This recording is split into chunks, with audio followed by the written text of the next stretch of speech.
Buenas tardes, mi nombre es Dimas Gabriel Briceño Ochoa, pertenezco al cuarto año sección B de Contaduría Pública de la Universidad Católica del Táchira. Eh, esta exposición tratará acerca del tema número 5 y del decreto 1808, perteneciente a la materia de tributación 1, impartida por el profesor Jesús Sequeda. Explicaré brevemente que este tema número 5 abordará los enriquecimientos netos del impuesto sobre la renta, específicamente el artículo número 15 y el artículo número 16 y sus parágrafos. Entonces, podemos decir que el artículo número 15 hace referencia a que existirán una serie de ingresos que serán exentos. Entonces, cuando se realiza el cálculo del impuesto sobre la renta, se va a hacer una conciliación fiscal, la cual esta va a tener varias situaciones en la cual se van a excluir todos estos apartados que vimos en el artículo número 14 de las exoneraciones.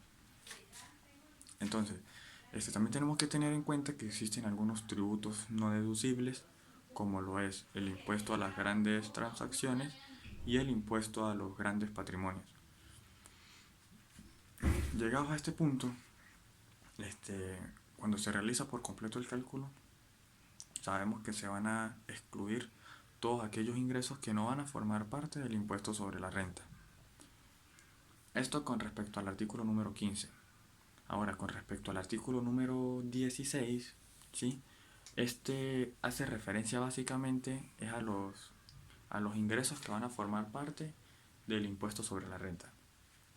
Este artículo nos expone claramente que los pagos, los sueldos y los honorarios van a, van a formar parte del cálculo del impuesto sobre la renta. Entonces, también tenemos que tener en cuenta que obviamente todo esto se tiene que hacer, todas estas declaraciones se tienen que hacer en bolívares. Esto lo digo porque actualmente, pues, por ejemplo, aquí en el estado Táchira se trabaja bajo la modalidad de que algunos dueños de empresas pagan sus sueldos en pesos o en dólares, pero eso a la hora de hacer la declaración tiene que ser llevado a bolívares mediante el procedimiento correcto, que es mediante las tasas del Banco Central de Venezuela, que se encuentran en internet. En el artículo 16 abordaremos también que todo lo que tenga que ver con materia de exportación, pues son ingresos. Y como son ingresos, es decir, toda esa mercancía será valorada debidamente y este, tendrá su valoración en bolívares y en la otra moneda también, para que quede claro cuál es el valor de dicha mercancía. También el artículo 16 nos expone acerca de los gastos de importación. Cuando un gasto es catalogado como necesario y es incurrido por parte de un gerente o director de empresa, este será excluido del cálculo del impuesto sobre la renta de dicho gerente o de dicho gerente o de dicho director. ¿Sí? ¿Qué es lo que sucede? Este artículo, este parágrafo nos quiere dar a entender de que tenemos que ver la diferencia entre los sueldos y salarios y entre, entre los sueldos y salarios, que son aquellos que se ganan bajo la figura de honorario profesional o de relación de dependencia, ¿sí?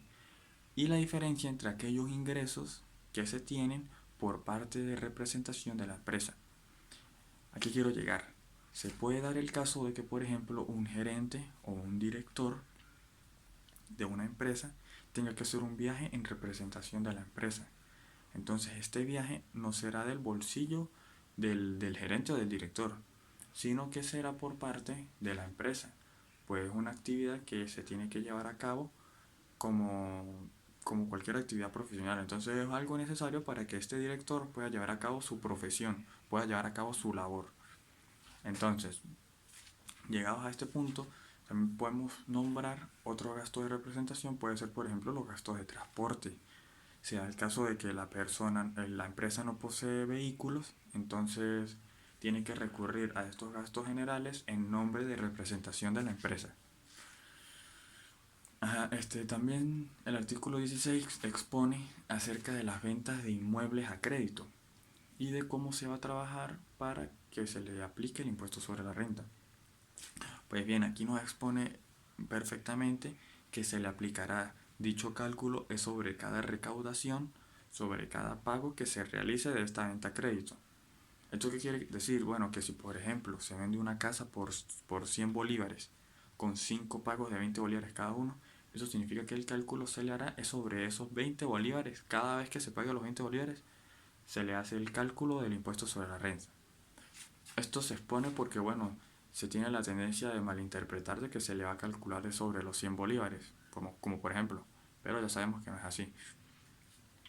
El artículo 16 también expone acerca de que los gastos de representación, nuevamente toca el tema los gastos de representación serán excluidos del cálculo del impuesto sobre la renta. Como lo expliqué anteriormente, puede ser que un gerente tenga la necesidad de viajar, tenga la necesidad de cumplir con su actividad profesional en representación de la empresa. Siempre tiene que ser en representación de la empresa para que sea excluido del cálculo del impuesto. Y por último, en este artículo 16 nos expone acerca de las fusiones. ¿Qué sucede? Las empresas por lo general realizan procedimientos de cierre, realizan procedimientos de liquidación y también realizan procedimientos de fusión, que es cuando dos o más empresas se unen o cuando todas ellas se integran en una sola empresa. Entonces, se da el caso de que estas empresas tienen condiciones tributarias especiales, ¿sí? Entonces, fuera de eso, también tienen activos y pasivos corrientes, tienen impuestos corrientes. Entonces, en muchos de los casos, estos activos corrientes son mayores que los pasivos corrientes. Por ende, hay un beneficio fiscal. Entonces, ya sea porque se pagó alguna declaración a tiempo, ya sea porque tenía una serie de tributos y se pagaron por anticipado.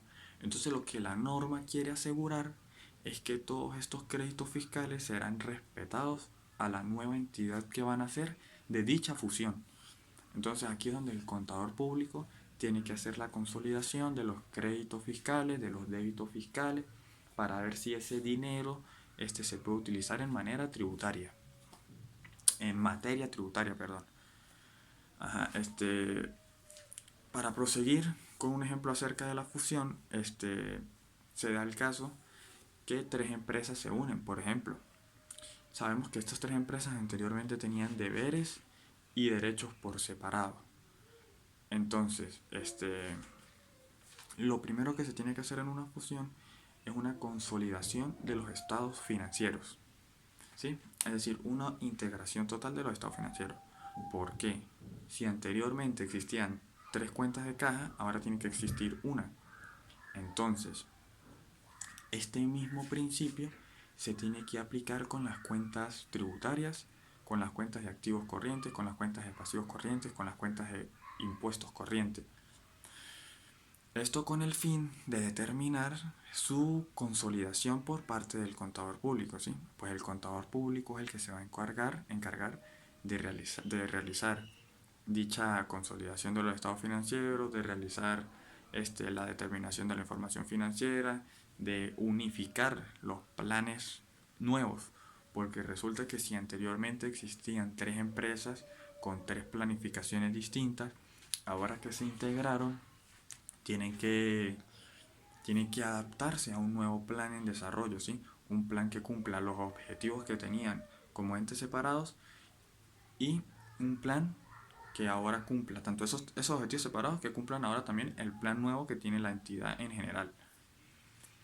Llegados a este punto, podemos concluir el tema 5 de los enriquecimientos netos del impuesto sobre la renta. Claro, en realidad, en la ley del impuesto sobre la renta, con respecto a los enriquecimientos, no termina aquí. Prosigue en el artículo 17 con lo de la vivienda principal, con lo de la constitución de hogar, pero eso es un tema que abordaremos posteriormente. Aquí lo dejaremos hasta este artículo 16. Entonces, posterior a esto, hablaremos sobre el decreto 1808 del impuesto sobre la renta. Este decreto nos hace recordar acerca del impuesto sobre la renta, ¿sí? Sabemos que es un impuesto que se paga anualmente, es decir, cada 12 meses. Sabemos que en algún contexto puede pagarse por anticipado, es decir, retener el impuesto sobre la renta. Aquí es muy importante recordar que existían diferentes tipos de contribuyentes: contribuyentes ordinarios, contribuyentes especiales, contribuyentes vinculados, agentes de retención, agentes de percepción, entre otros. Aquí cabe destacar que los contribuyentes especiales son los únicos que retienen IVA. Los demás retienen impuestos sobre la renta. Entonces, este decreto 1808 lo vamos a dividir en dos bloques: el bloque de los asalariados y el bloque de los no asalariados. Ajá. Llegados a este punto, tenemos entonces que identificar de forma explícita cuál es la diferencia entre los asalariados y los no asalariados. Sabemos que las personas asalariadas tienen un jefe, tienen un horario establecido. Esto lo puedo explicar de forma coloquial, ¿sí? Pero es muy importante saber que la verdad de un asalariado es que es una persona que trabaja bajo nómina. Es una persona que trabaja bajo la relación de dependencia. Fuera de que tiene un jefe, fuera de que tiene un horario establecido, es una persona que trabaja bajo relación de dependencia.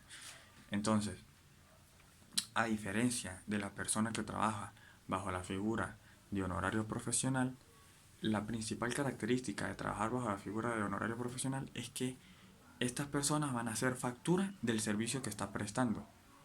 Como por ejemplo, sabemos que los contadores poseen una tabla en la cual expone cuáles son las tarifas a cobrar de acuerdo a la actividad que hagan. Entonces, de acuerdo a la actividad que haga, se va a hacer una factura por el monto acreditable de dicha actividad. Esta es la principal diferencia entre ellos dos. Entonces, para seguir con el tema, el decreto 1808 nos expone que todos los gastos de importación serán exentos, ¿sí? O sea, serán excluidos del cálculo del impuesto sobre la renta. Eso ya está claro también. Esto aquí lo vuelven a hacer énfasis. Luego, en el artículo 2, nos habla acerca de que si es residente, ¿sí? Es decir, que tenga más de 180 días, y también de que tenga ingresos anuales mayores a 1000 unidades tributarias. Entonces, cabe resaltar que la unidad tributaria equivale a 0,02 bolívares. Por ende, 1000 unidades tributarias son 20 bolívares. Por ende, aquellas personas que ganan el salario mínimo, que son aproximadamente 7 bolívares al mes, están obligadas a cumplir con esta condición, pues está estipulada en la ley. Esto es muy importante destacarlo porque, como lo mencioné en el video anterior acerca del principio de progresividad, en el cual, debido a esta distorsión económica, no se está cumpliendo dicho principio de progresividad, pues todos básicamente terminan pagando por igual el 34%.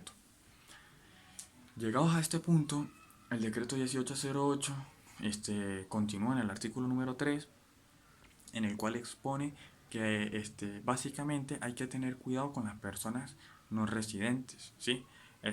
Se da el caso de que si, por ejemplo, yo como un dueño de empresa le pago a mi empleado sin saber que no es residente y sin hacerle el debido procedimiento que está estipulado en la ley, entonces este decreto expone que yo seré quien se hace responsable por pagar esa retención, y además recibiré un lícito formal y un lícito material.